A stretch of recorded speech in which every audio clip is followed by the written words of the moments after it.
What would you do if the person who humiliated you turned out to be living in a house that your family built? Keep that question in mind, because by the end of this story, Marcus Johnson is going to discover something that will make your jaw drop. It all started at exactly 9:47 p.m. Tiffany Chen, an 18-year-old girl who went live on Instagram, whispered into her camera from behind a marble pillar in the Grand Meridian Hotel's opulent lobby. "Y'all, something crazy is happening right now," she whispered to her phone, carefully angling it toward the reception desk where a young black man in a soaked designer jacket stood with his white girlfriend. "This manager is straight up refusing to give them their room. And I think it's because, sir, as I've explained multiple times, the hotel manager's voice cut through the lobby like a knife. People like you often make reservations they cannot afford. Perhaps there's been a misunderstanding about your financial situation." Marcus Johnson felt his grandmother's voice in his head. "Baby, when they try to make you small, you stand taller." But right now, at 28 years old, with his software company's latest contract worth $12 million sitting in his phone, standing tall felt like the hardest thing he'd ever done. Before we get back into the story, grab a coffee, hit that subscribe button now, and let us know where you are watching from. The rain hammered against the windows like bullets, but nothing compared to the shots being fired at his dignity. His girlfriend Sarah pressed closer, her emerald eyes blazing with fury he'd never seen before. "Financial situation?" Marcus's voice dropped to that dangerous whisper that made boardroom executives nervous. "You want to see my financial situation?" He pulled out his phone, but not for the confirmation email this time. Banking app, real-time balance, 47,400,000 and... "I don't care if you show me Monopoly money," Richard Blackwood sneered, his thin lips twisting into something uglier than a smile. "This establishment has standards that your kind clearly don't understand. But what Blackwood doesn't know is that someone in this lobby has been recording everything, and in about 30 seconds, this is going live to thousands of people. But that's not even the craziest part of this story." Tiffany's viewer count jumped to 3,200 as she whispered urgently into her phone. "Did he just say what I think he said? Oh my God, chat is going insane right now." The comments flooded her screen. "Call the news. This is 2025. How is this still happening? That manager about to lose everything." Sarah's voice cracked as she stepped forward. "You cannot speak to him like that. We have a reservation. We've traveled 2 hours in this storm, and you are being deliberately..." "Miss," Blackwood's voice turned sickeningly sweet as he looked at Sarah. "Perhaps you don't understand the situation you've put yourself in. Dating outside your race often leads to these uncomfortable social situations. Maybe it's time to reconsider your choices." The lobby went dead silent. Even the classical music seemed to stop. Marcus felt something snap inside his chest. Not anger. Something deeper.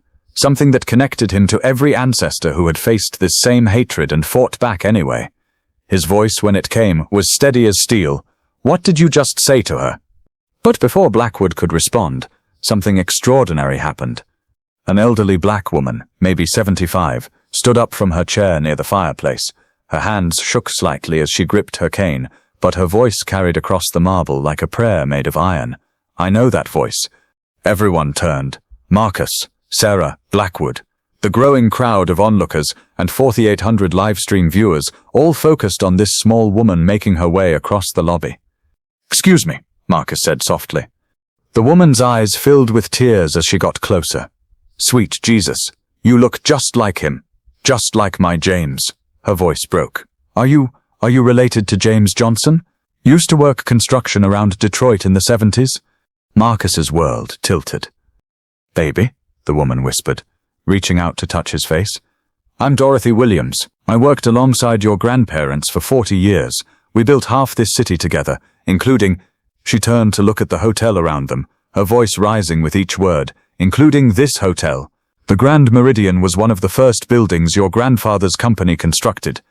Tiffany nearly dropped her phone. Her viewer count had exploded to 12,000 people, and the comments were moving so fast she couldn't read them.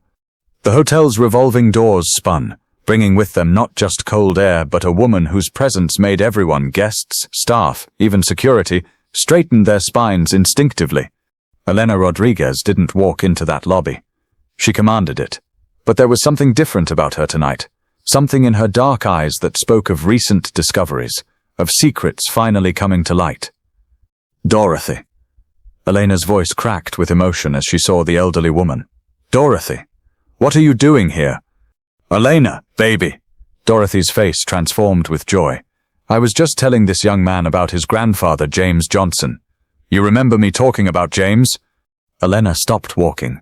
Her face went through several expressions before landing on something that looked like shock mixed with recognition. James Johnson, the contractor who built this place with Roberto. That's right, honey. And this here is his grandson, Marcus. What Elena is about to reveal is going to change everything. Not just about the hotel, but about a promise that was made 50 years ago and never kept. Elena's eyes moved from Dorothy to Marcus, and something clicked into place. Marcus Johnson. Oh my God, Marcus Johnson. She fumbled for her purse, pulling out what looked like an old photograph. Is this your grandfather? She showed him a faded picture of two men standing in front of the hotel's construction site. One black, one Latino, both smiling, both covered in dust and pride. Marcus's knees nearly gave out.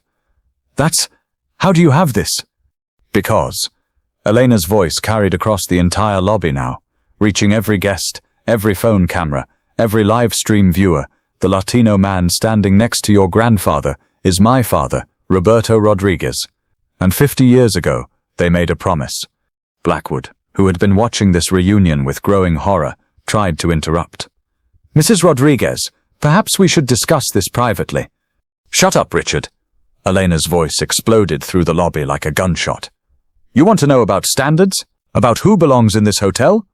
This man's grandfather built this hotel. His grandfather's blood and sweat are in these walls.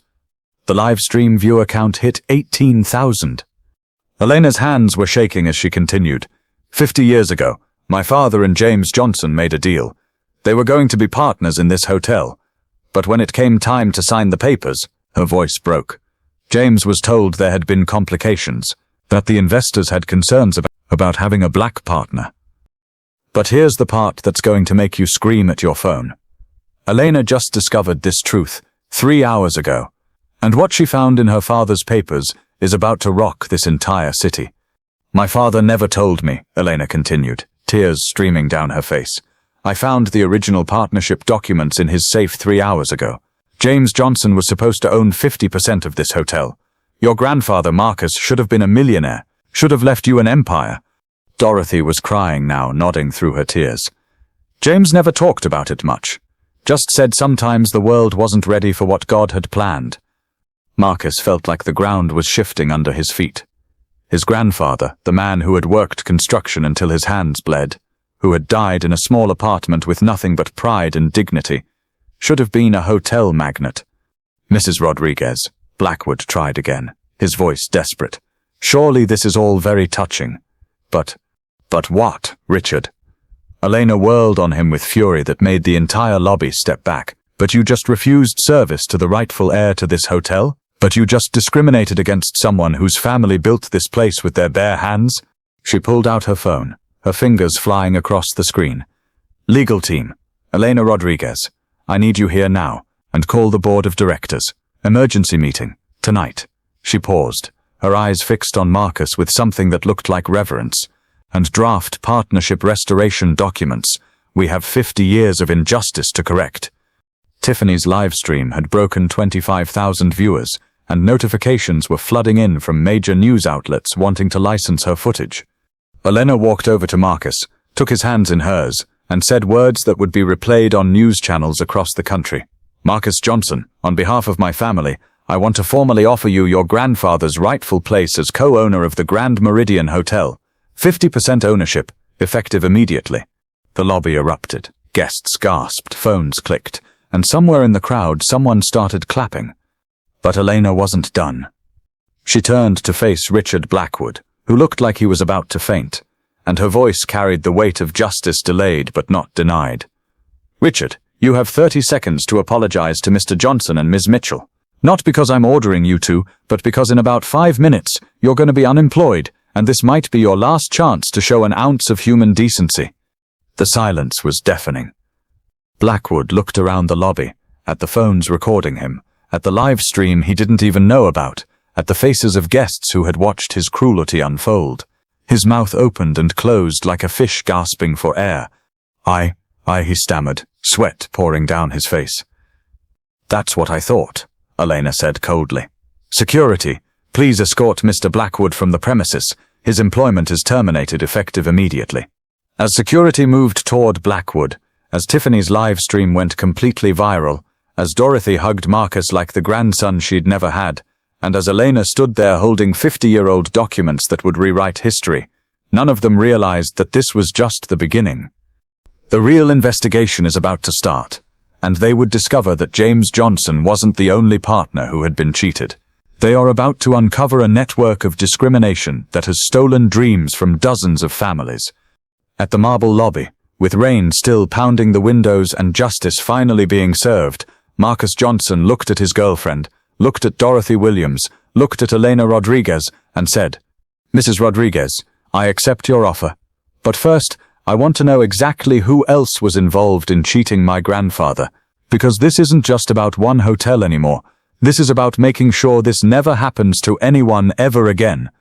And somewhere in the crowd, Tiffany whispered to her 31,000 viewers, "Y'all, I think we just witnessed history. But something tells me this story is just getting started." Before we get back into the story, please subscribe and support this channel, like the video and share it. The storm outside was nothing compared to the one that was about to be unleashed. Elena Rodriguez sat across from him at the mahogany dining table, her hands trembling slightly as she spread out documents that looked like they belonged in a museum. Sarah held Marcus's hand while Dorothy Williams, the woman who had known his grandparents, sat beside them with tissues in her lap and fire in her 75-year-old eyes. "Before I show you these," Elena said, her voice thick with emotion, "I need you to understand something. 3 hours ago, I thought my father was a saint. I thought he built this empire through hard work and integrity." She touched the papers like they might burn her. "These documents, they've destroyed everything I believed about my family's legacy." Tiffany's live stream, which had moved to Instagram Live after the hotel lobby incident, was still running from her phone propped against a lamp. Her viewer count had stabilized at 47,000, with major news outlets, celebrities, and even some politicians joining the stream. "Chat is asking if you're okay with me streaming this," Tiffany whispered to Marcus. "I can turn it off if—" "No," Marcus's voice was steel wrapped in velvet. "Let them watch. Let the whole world see what they did." He looked directly into the camera. "Because this isn't just about my family anymore. This is about every family they destroyed." But what Marcus doesn't know yet is that his grandfather wasn't just cheated out of one hotel. What Elena found in that safe is going to reveal a pattern of systematic theft that will make your blood boil. Elena opened the first manila folder with hands that shook like leaves in a storm. "This is the original partnership agreement between your grandfather James Johnson and my father Roberto Rodriguez, dated March 15th, 19... She slid the yellowed document across the table. Marcus read aloud, his voice growing stronger with each word. "Johnson Rodriguez Hotel Development Company, equal partnership, 50% ownership to each party. Signed by James R. Johnson and..." His voice caught, "Roberto A. Rodriguez." "Keep reading," Elena whispered. "In the event of the Grand Meridian Hotel's success, the Johnson-Rodriguez partnership will expand to develop additional properties throughout the Midwest, with preference given to hiring minority contractors and creating opportunities for disadvantaged communities." Dorothy started crying again. "That sounds like your grandfather, baby. He always said success wasn't worth anything if you didn't bring others up with you." Sarah squeezed Marcus's hand tighter. "So what happened? How did your father end up with full ownership?" Elena's face crumpled as she opened the second folder. "This is what happened." She spread out 3 separate documents, each one more damning than the last. "I need you to pay close attention to what comes next, because this is where the story gets more interesting." Elena is about to reveal not just a betrayal, but a calculated, systematic destruction of Black generational wealth that involved some of the most powerful people in this city. "Document number 1, Elena said, her voice becoming clinical, like a prosecutor presenting evidence.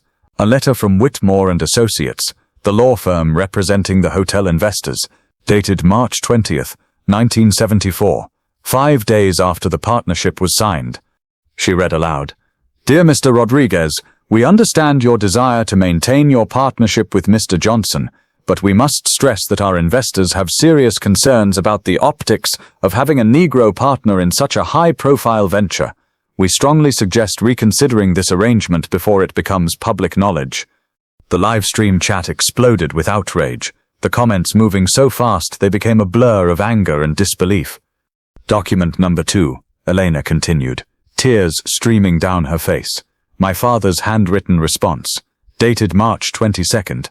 Her voice broke as she read her own father's words. "I understand your concerns, but James is a good man and an excellent contractor. Perhaps we can find a compromise that satisfies everyone."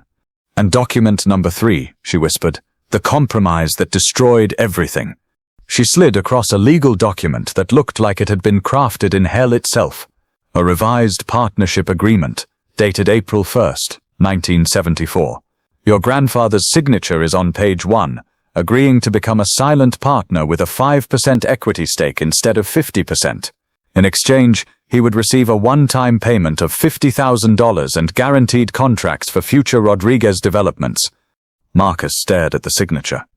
His grandfather's careful handwriting spelling out a name that should have been associated with wealth and power, not the quiet dignity of a man who died with nothing but love and pride to leave his family. But here's the part that's going to make you so mad at your screen.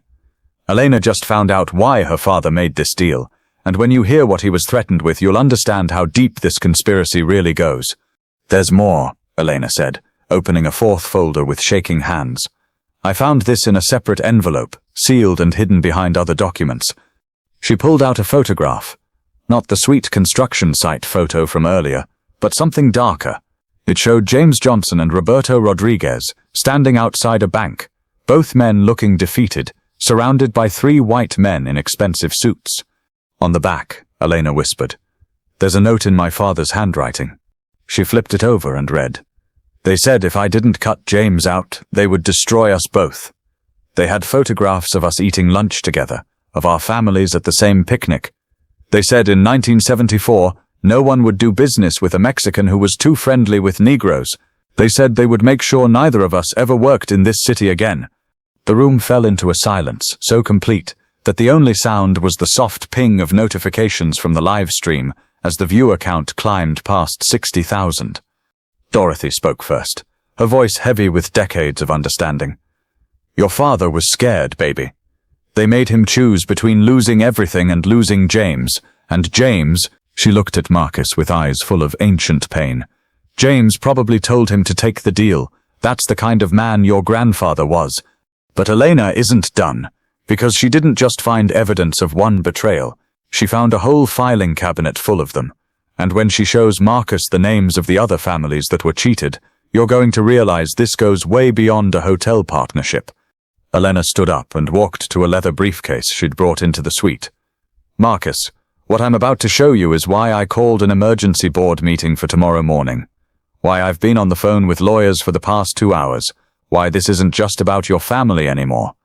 She opened the briefcase and pulled out a thick folder marked Silent Partnerships, Confidential. "Between 1974 and 1995, my father made similar deals with 12 other minority contractors and business owners. All of them were forced to accept tiny percentages of businesses they should have owned equally. All of them were told it was for their own protection." She spread out a dozen partnership agreements, each one following the same horrific pattern. The Martinez Construction Company should have owned 40% of the Riverside Mall development, got 3% and a one-time payment. The Washington Family Restaurant Group should have owned 50% of the downtown entertainment district, got 2% and guaranteed vendor contracts. The Chen import-export business should have owned 30% of the waterfront development, got 4% and a small warehouse lease. Marcus felt like he was looking at a museum of stolen dreams. "How much money are we talking about?" Elena's voice was barely above a whisper. "Conservative estimates.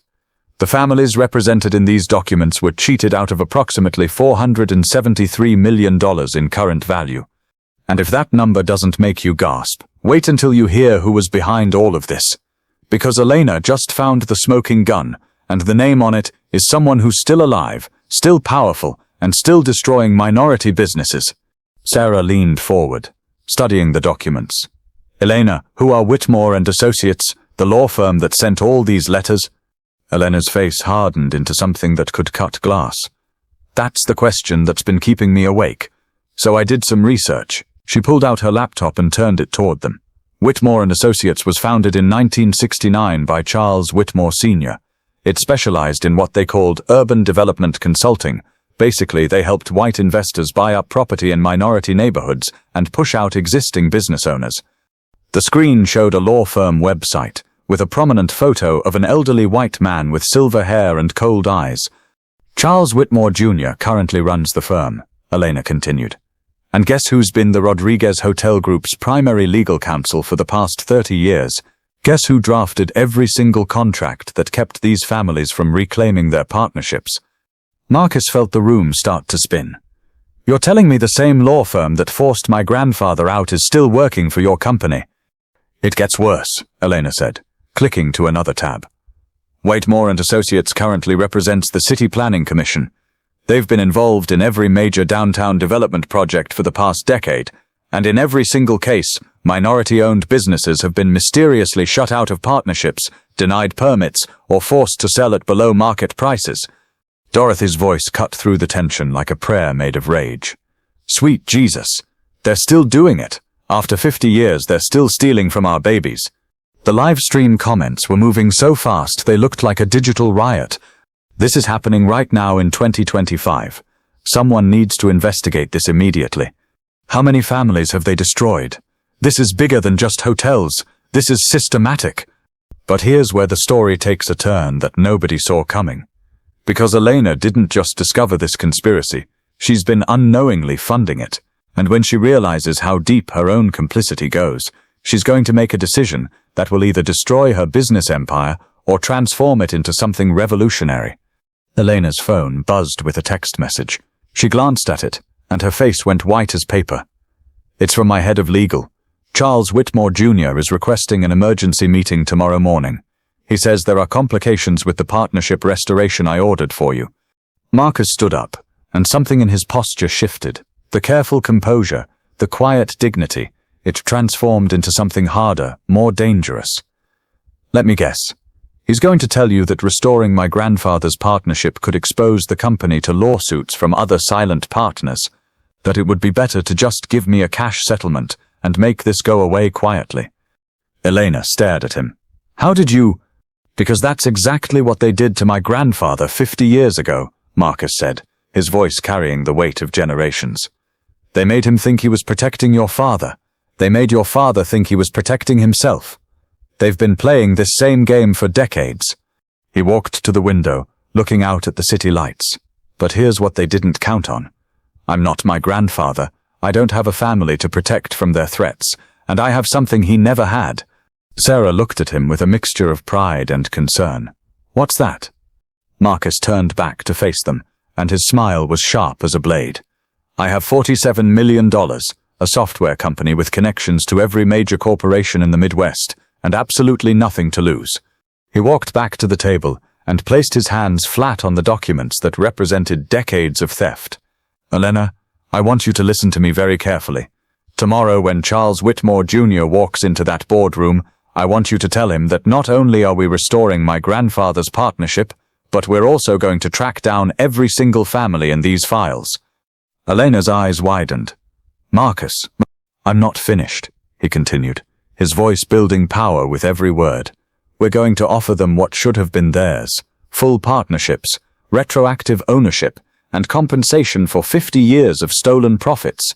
And if Whitmore and Associates has a problem with that, they can explain their objections to the FBI's white-collar crime division.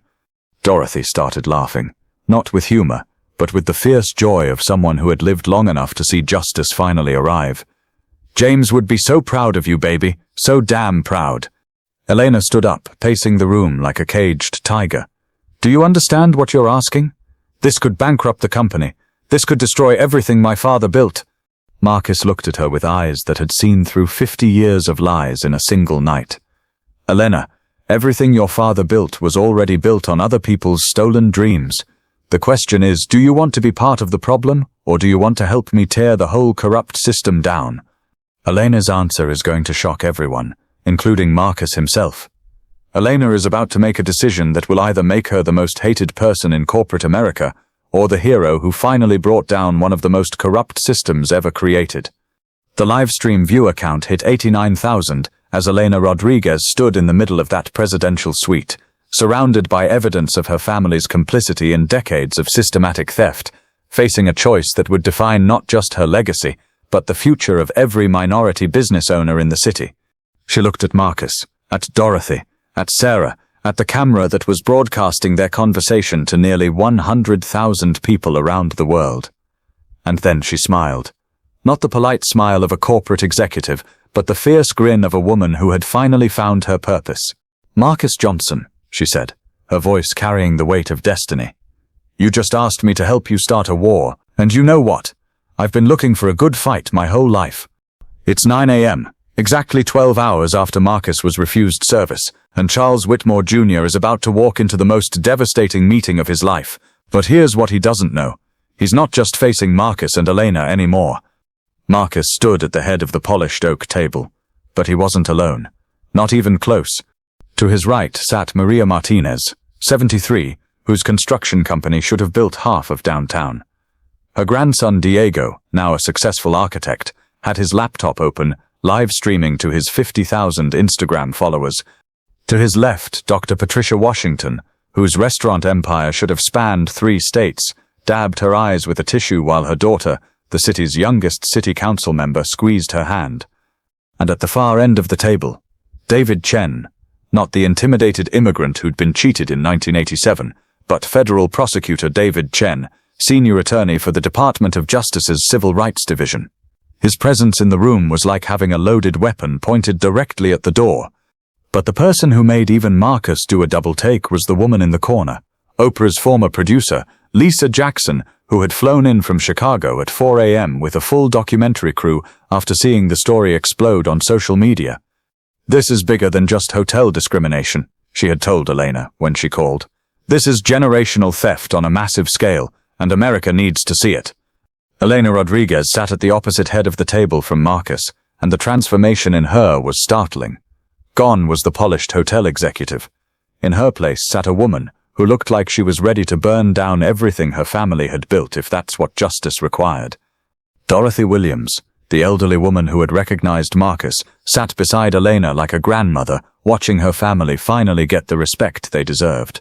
But her eyes held something harder now, the fierce satisfaction of someone who had lived long enough to see the arc of history bend toward justice. And when Charles Whitmore Jr. walks through that door in about 30 seconds, he's going to realize that this isn't just about money.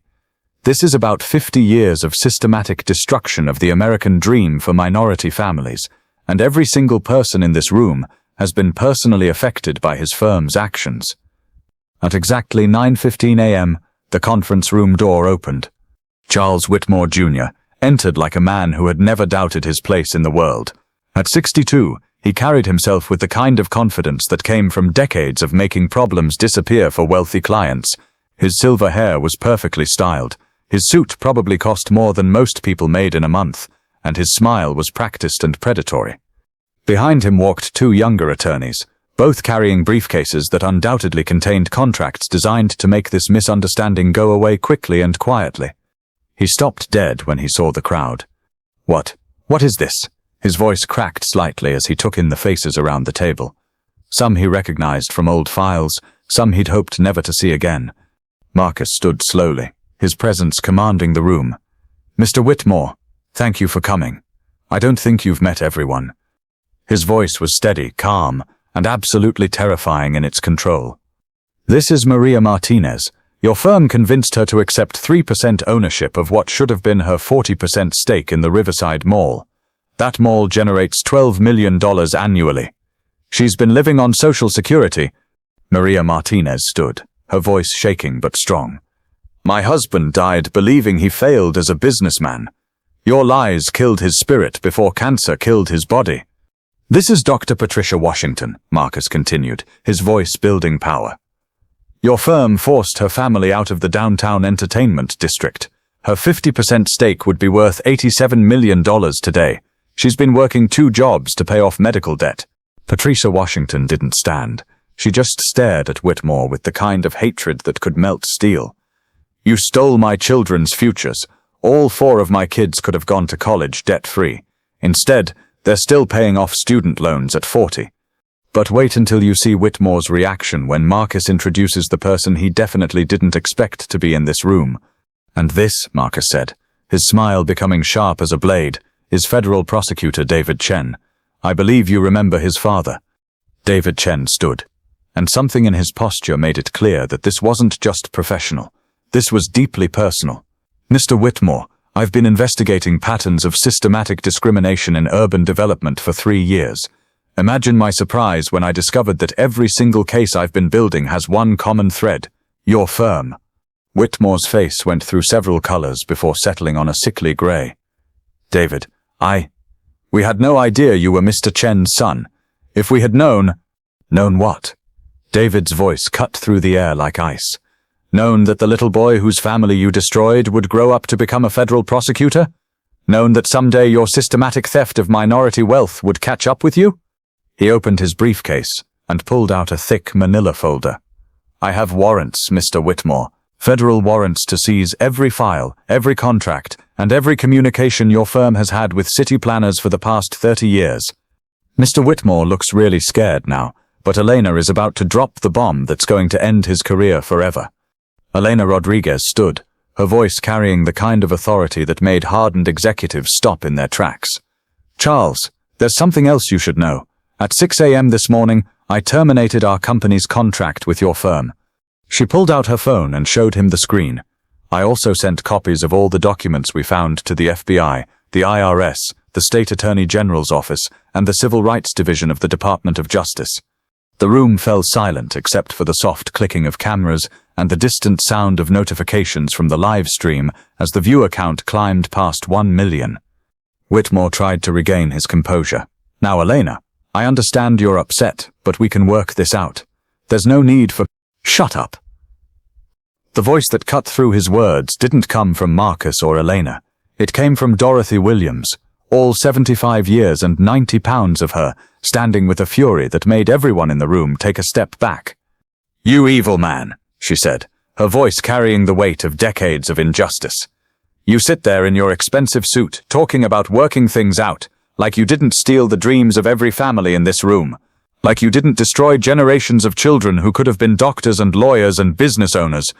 She walked around the table, her cane clicking against the marble floor, until she stood directly in front of him. James Johnson was the kindest man I ever knew. He built half this city with his bare hands, and you convinced a scared young man to betray his partner because you couldn't stand the idea of a black man being successful. But here's what you didn't count on, Mr. Whitmore, Dorothy continued, her voice rising with righteous fury. You didn't count on James Johnson raising a grandson who would be smarter than you, stronger than you, and rich enough to destroy everything you've built. She turned to Marcus, her eyes blazing with pride. Show him, baby. Show him what happens when you try to bury a seed instead of a body. Marcus walked to his briefcase and pulled out a document that made Whitmore's face go completely white. This, Marcus announced to the room, and the million-plus people watching online, is a federal class action lawsuit.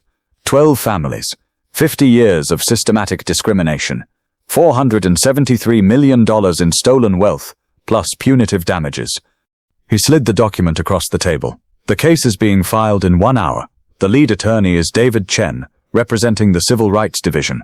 The defendant is Whitmore and Associates, Charles Whitmore Jr., and every city official who participated in this conspiracy.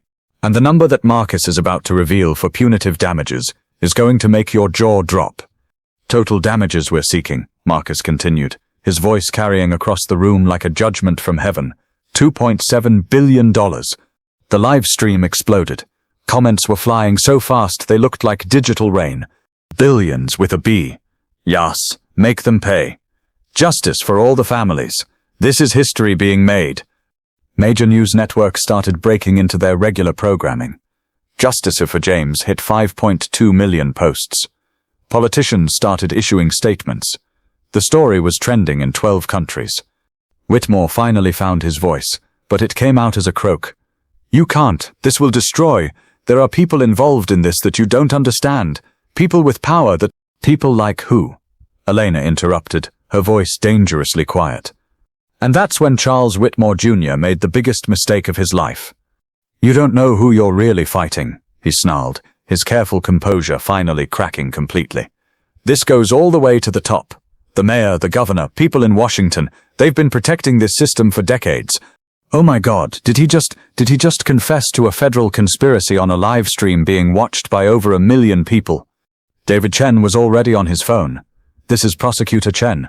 I need the conspiracy task force activated immediately. We just got a confession to federal racketeering charges." But Marcus wasn't done.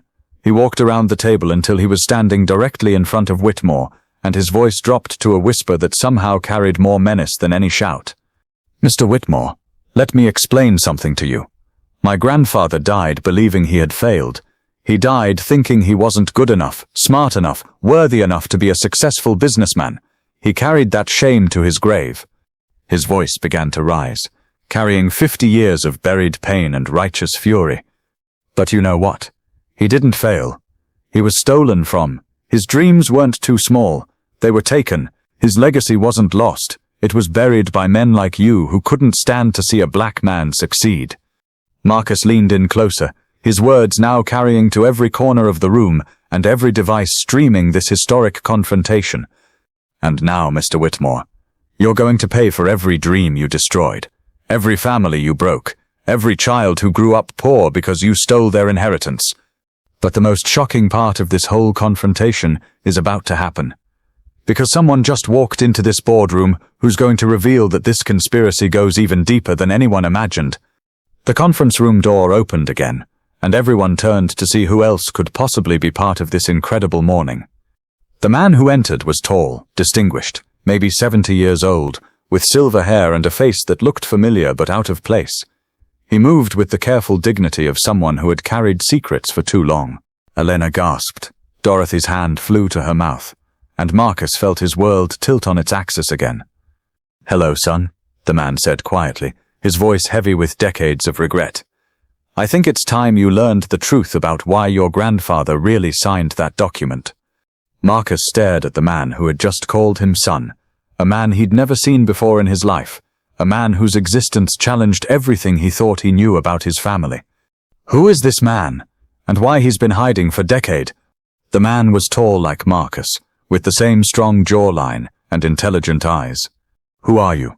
Marcus's voice was barely above a whisper, but it carried across the room like thunder. The man's hands shook as he removed his hat, revealing silver hair that had once been the same rich black as Marcus's. "My name is Samuel Johnson. I was James Johnson's younger brother. And I am—" His voice broke. "I am the man who destroyed your grandfather's life." Dorothy Williams gasped so loudly that it echoed off the conference room walls. "Samuel? Samuel Johnson? Baby, we thought you were dead. James looked for you for 20 years. Elena Rodriguez leaned forward, her business instincts warring with her humanity.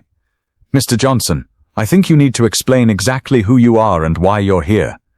But it was David Chen, the federal prosecutor, who asked the question everyone was thinking. "Are you saying you were involved in the original conspiracy against your own brother?" Samuel Johnson closed his eyes, and when he opened them, they were filled with tears that looked like they had been building for decades. "Not just involved. I was the one who made it possible." The room erupted. Voices overlapped, cameras clicked, and the live stream viewer count jumped to 1.6 million as word spread across social media that the story had taken another impossible turn. Marcus felt like the ground was dissolving beneath his feet. "That's impossible. My grandfather never mentioned having a brother. No one in my family ever—" "Because James erased me from the family history," Samuel interrupted, his voice heavy with self-loathing. "Because I betrayed him so completely that he couldn't bear to let anyone know we shared blood." But what Samuel reveals next about how the conspiracy really worked is going to make your blood run cold, because this wasn't just about business discrimination. This was about psychological warfare designed to destroy black families from the inside. Samuel walked slowly to an empty chair at the conference table, moving like a man approaching his own execution. In 1974, I was 25 years old, fresh out of college, working as an accountant, trying to make something of myself. James was my hero, 7 years older, already successful, about to become a hotel owner. He pulled out an old photograph from his jacket pocket. It showed two young black men standing in front of a construction site, arms around each other's shoulders, both grinning with the confidence of men who believed the American dream was within their reach. "That's us the day he signed the partnership with Roberto Rodriguez," Samuel continued. "I was so proud of him. We both thought we were about to change our family's destiny forever." Dorothy moved closer, studying the photograph with tears streaming down her face. "I remember that day. James was so excited. He called to tell us he was going to build something that would last for generations." Samuel's voice began to shake. 2 weeks later, Charles Whitmore Sr., the current Whitmore's father, came to see me at my office. He knew things about me that no one should have known. Personal things, mistakes I'd made, people I'd been involved with. "And what Whitmore Sr. threatened Samuel with is going to make you understand how deep this evil really goes." "He had photographs," Samuel whispered, his voice barely audible. "Photographs of me with another man. In 1974 in Detroit, being gay wasn't just shameful, it could get you killed. It could destroy not just your life, but your entire family's reputation." Sarah gasped, her hand flying to cover her mouth. Marcus felt his world tilt as he began to understand the impossible choice his uncle had faced. "He gave me an ultimatum," Samuel continued, pulling out a manila envelope that looked like it had been carried for 50 years. "Help convince James to accept a smaller partnership, or he would send those photographs to everyone. My employer, my church, my family, the newspapers. In 1974, that would have meant... It would have meant James losing everything too," Dorothy finished, her voice filled with horrified understanding.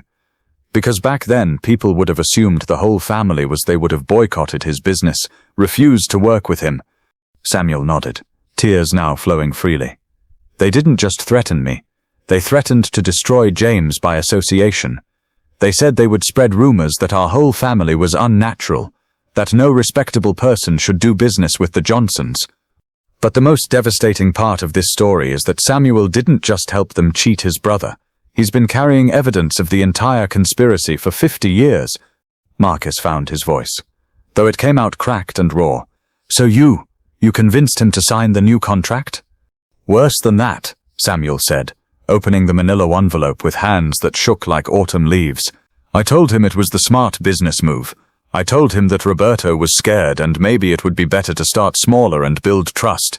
I made him believe it was his idea." He pulled out a stack of documents, recordings and photographs that made David Chen immediately lean forward with professional interest. "But here's what Charles Whitmore Sr. didn't know," Samuel continued, his voice gaining strength for the first time. "I recorded everything. Every threat, every meeting, every payoff. For 50 years I've been documenting their crimes." Elena Rodriguez stood up so quickly her chair fell backward. "What do you mean, documenting?" Samuel's smile was bitter but determined. "I mean, I spent 50 years working as an accountant for various city departments, quietly copying documents, recording conversations, building a case. I knew that someday, somehow, I would find a way to make this right." He gestured to 2 large boxes that assistants wheeled into the room. Bank records, showing bribes to city officials from 1974 to 2023. Recorded conversations between Whitmore and Associates and city planners. Photographs of meetings where they planned which minority businesses to target next. David Chen was already on his phone. "I need the entire federal task force here immediately, and get me a warrant for the mayor's office." Samuel opened the first box and pulled out what looked like a leather journal. "This is Charles Whitmore Sr.'s personal diary, which I acquired after his death in 1998. He documented everything, including the names of everyone involved in what they called Operation Clean Sweep, their plan to systematically remove minority ownership from all major downtown developments." The live stream was now approaching 2 million viewers, with major news networks breaking into regular programming to cover what was being called the biggest civil rights revelation in decades. Charles Whitmore Jr., who had been sitting in stunned silence, suddenly found his voice. "You can't. Those documents were obtained illegally. They're inadmissible in court." Samuel turned to face the man whose father had destroyed his family, and his voice carried 50 years of carefully controlled rage. "Charles, I worked for the city assessor's office for 30 years. Every single document in these boxes was obtained through legitimate channels. I had legal access to all of it." He pulled out a thick folder marked W.H. Whitemore Payments, Balanas City Records. "Your firm has paid over $12 million in consulting fees to city officials over the past 20 years. I have the receipts. All of them." Maria Martinez stood up, her voice shaking with emotion. "Samuel, are you telling me you've had evidence that could have restored our family's wealth for 50 years? Samuel's face crumpled. "Maria, I am so sorry. I was a coward. I was so afraid of my own secrets being exposed that I let all of you suffer. But when I saw that young man being humiliated in the hotel lobby last night, James's grandson, standing up for himself the way James never got the chance to, I knew I couldn't die carrying this guilt. And what Samuel reveals about his health is going to make this entire confession even more heartbreaking. I have pancreatic cancer," he said quietly. "Stage 4. The doctors say I have maybe 2 months left. I couldn't meet my brother in heaven knowing I never tried to fix what I broke." The room fell silent except for the sound of Dorothy Williams sobbing and the distant hum of federal agents coordinating outside the building. Marcus walked slowly around the table until he stood directly in front of his uncle, a man whose existence had been hidden from him his entire life. "Uncle Samuel, I need you to understand something." Samuel looked up, his eyes filled with a lifetime of regret. "My grandfather died believing he had failed," Marcus said, his voice steady but filled with emotion. "He died thinking he wasn't good enough to be a successful businessman. But you know what? He still raised a family that believed in integrity. He still taught us to work hard and treat people with dignity. Even broken, he was a better man than the people who tried to destroy him. And you," Marcus continued, "you spent 50 years collecting evidence to make this right. You sacrificed your relationship with your family, carried this guilt alone, all so that someday justice could be served." He knelt down beside Samuel's chair, looking directly into eyes that reflected his own. "Uncle Samuel, you didn't destroy Grandpa James's life. You saved it. Because if you hadn't helped them cheat him quietly, they would have destroyed him publicly. And if they had destroyed him publicly, I wouldn't exist. Sarah wouldn't be here. This moment wouldn't be possible." Samuel broke down completely, 50 years of guilt pouring out in sobs that echoed through the conference room and into the phones of 2.2 million people watching this incredible moment of family healing. But the emotional reunion was interrupted by the sound of sirens outside, and David Chen ending a phone call with a grim smile. "Ladies and gentlemen," he announced to the room, "based on the evidence Mr. Samuel Johnson has provided, federal agents are currently executing search warrants at Whitmore and Associates, the mayor's office, the city planning department, and 12 other locations." Elena's phone buzzed with an emergency alert. She looked at the screen and her face went white. "Everyone needs to see this." She turned on the conference room's large monitor, switching to a local news channel where a reporter was standing outside City Hall. "This is Channel 7 News with breaking coverage. Mayor Richardson has just been arrested during a live press conference on charges of conspiracy, racketeering, and violation of civil rights. The arrest stems from evidence provided in what sources are calling the Grand Meridian Hotel investigation." The camera showed the mayor, a man who had held office for 12 years, being led away in handcuffs while reporters shouted questions and protesters cheered. The live stream chat went absolutely insane. And "The mayor is arrested. This is bigger than Watergate. Justice is finally happening. 2.5 million viewers and climbing." But then something happened that no one expected. Samuel Johnson stood up, walked to the window, and looked down at the street where FBI agents were coordinating what looked like the largest white-collar crime bust in the city's history. "Marcus," he said quietly, "there's one more thing you need to know. Your grandfather didn't die of natural causes." The room went dead silent. Marcus felt his blood turn to ice. "What do you mean?" Samuel turned from the window, his face grave. In 1999, James started asking questions. He'd heard rumors about other minority businessmen being cheated. He was planning to hire a lawyer, maybe organize the families to fight back. Dorothy gasped. "That's right. James called me a few weeks before he died, said he was going to make things right for his grandson." Samuel nodded. 3 days after he told me about his plans, He had what the doctors called a heart attack. But I always wondered, Charles Whitmore Sr. was still alive then, still powerful, still protecting his empire. David Chen was already making another call. I need the coroner's office to reopen the James Johnson death investigation. And I want a full toxicology workup on any preserved tissue samples. And just when you think this story can't get any more intense, Elena Rodriguez walked to the center of the room, her presence commanding attention from every person and every camera. Ladies and gentlemen, in light of everything we've learned today, I'm making several announcements. She looked directly into the main camera. First, effective immediately. The Rodriguez Hotel Group is establishing the James Johnson Restoration Fund with an initial investment of $100 million. This fund will seek out and compensate any family that has been cheated out of business partnerships through discriminatory practices. The room erupted in applause, but Elena wasn't finished. Second, Samuel Johnson will be retained as our chief investigator, with full authority to examine any business deal our company has ever made. If we find evidence that we benefited from discrimination, we will make it right. She turned to Marcus. And third, I'm formally offering Marcus Johnson not just his grandfather's 50% stake in this hotel, but a full partnership in expanding this model of restorative justice to every city in America. But the most shocking announcement is still coming. Marcus stood, his grandfather's strength flowing through him like an inheritance finally claimed. The room held its breath as he looked around at the faces of people whose families had been destroyed by the same system that had tried to break his grandfather's spirit. Mrs. Rodriguez, he said, his voice carrying the authority of someone who had just discovered his true destiny. I accept your partnership offer, but I have one condition. Elena raised an eyebrow. What's that? Marcus smiled, and it was the same smile his grandfather had worn in that construction site photograph 50 years ago. We're not just restoring partnerships, we're not just compensating victims, we're going to build something that makes discrimination impossible. He turned to face the camera, that was broadcasting to nearly 3 million viewers worldwide. We're going to create the first hotel chain in America that is entirely owned by the families that were cheated out of their original partnerships.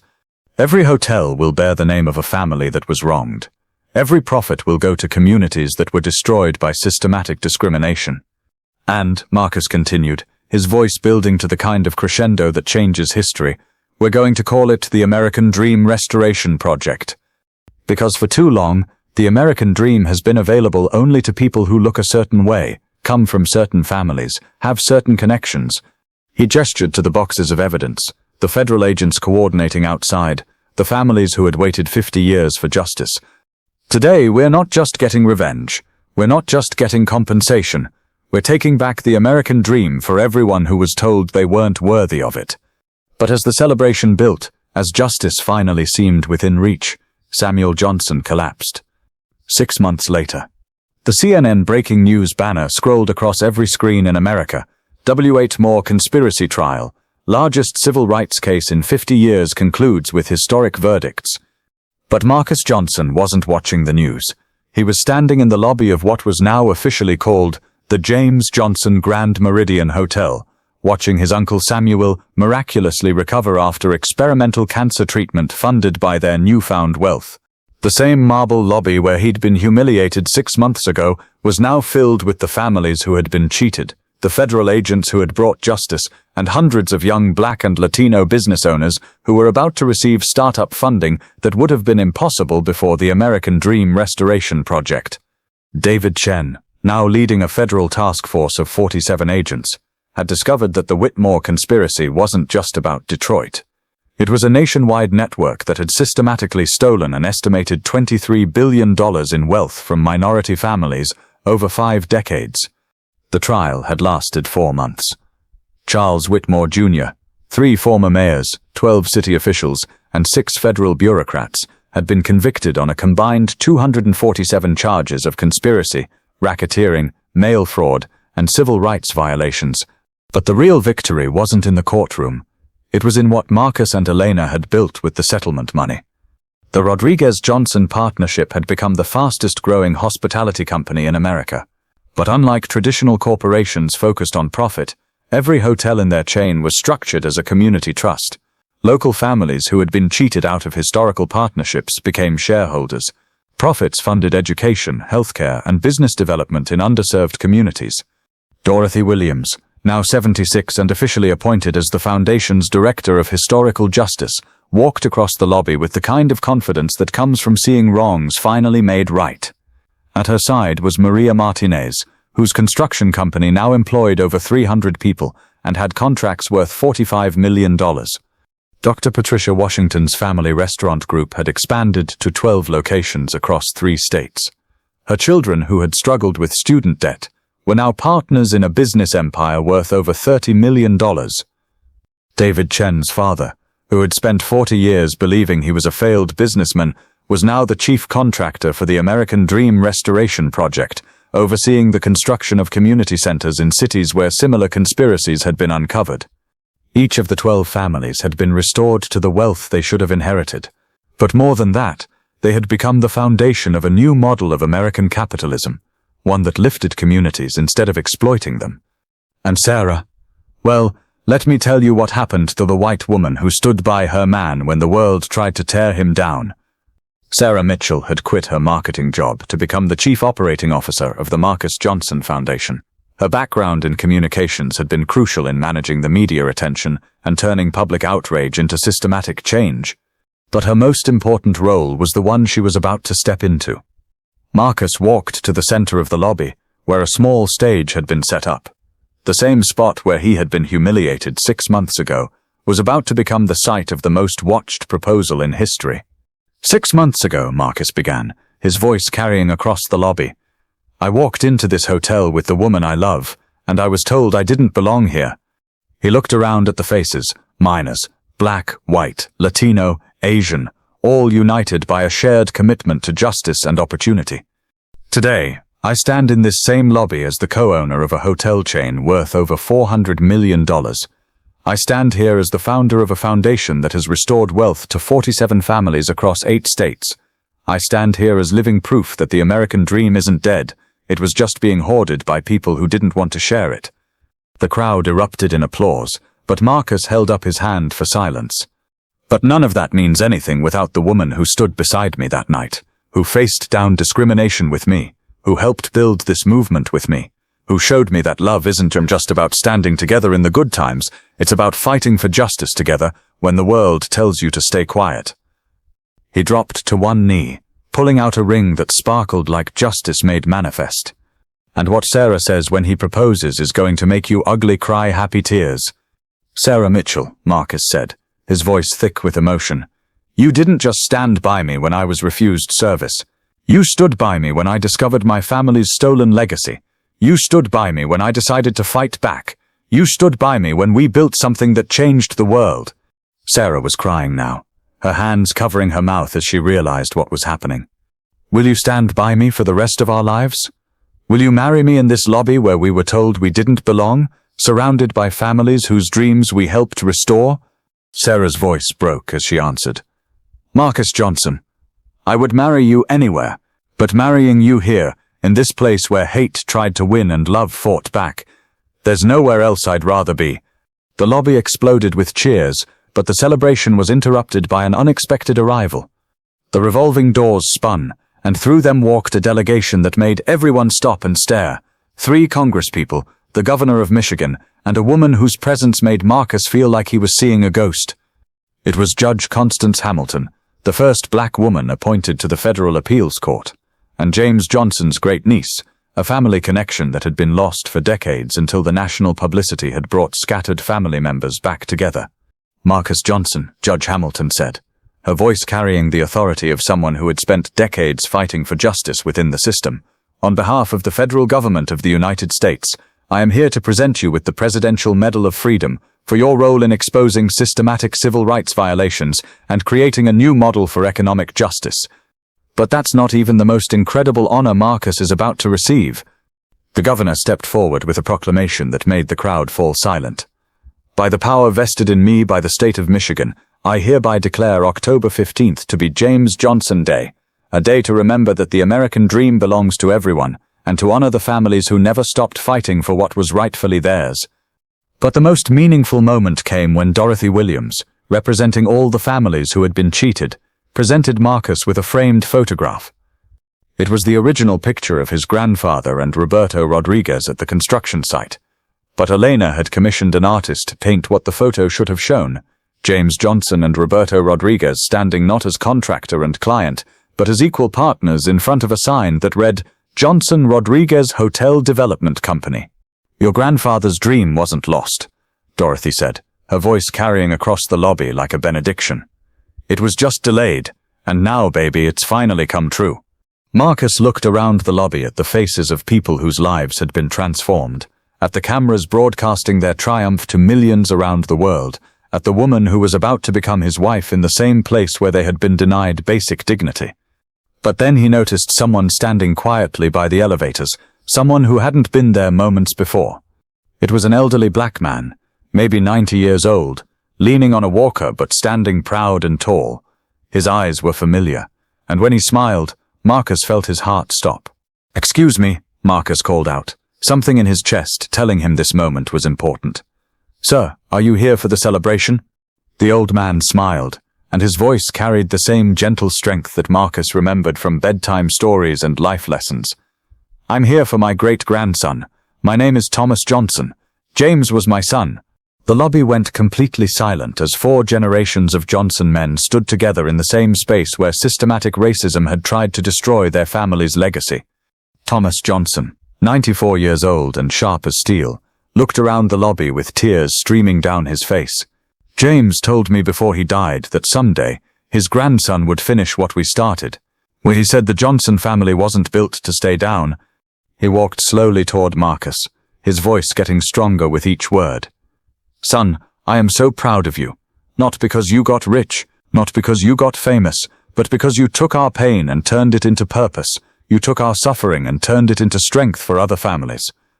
This is what justice looks like," the 94-year-old patriarch announced to the crowd and to the millions watching online. "Not just getting back what was stolen, but making sure it never gets stolen again. Not just restoring one family's wealth, but building a system that lifts up all families. This building stands as proof that seeds buried in hate can still grow into forests of hope. Justice delayed is not justice denied. It's justice building strength for the moment when it finally arrives." As Marcus Johnson stood in that lobby, now his lobby in his hotel, funded by his foundation, surrounded by his family, and the families whose dreams he had helped restore, he thought about his grandfather James, who had died believing he had failed. James Johnson hadn't failed. He had planted seeds that took 50 years to bloom, but when they finally grew, they grew into something more beautiful and more powerful than anyone could have imagined. If this story inspired you, support this channel, subscribe to the Black Voice Matters channel. Let us know where you're watching from.